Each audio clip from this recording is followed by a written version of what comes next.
Hello मित्रों, આપણે આવી ગયા છીએ વાડીએ છે આપણી વાડી। જોઈ શકો છો મોટર ચાલુ છે, થોડુંક રસ્કામાં પાણી વાળવું છે તો પહેલાં પાણી વાળી લઈએ। તેમાં વાગી જશે બપોરના 2। લાઇટ વહી ગઈ હતી, લાઇટ આવી છે, નકર તો 2:30 વાગ્યા સુધી લાઇટ રહી છે।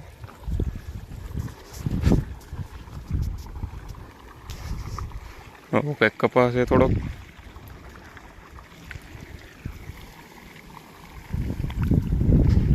આપણી મોટર ચાલુ છે જોઈ શકો છો।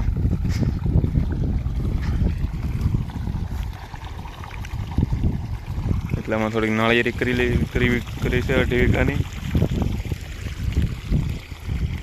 તો ચાલો તો આપણે રસ્કા પાસે જઈએ। કપા વીણાવો છે પણ મજૂર મળતા નથી ક્યાંય, તો બાવળિયા હલવાણા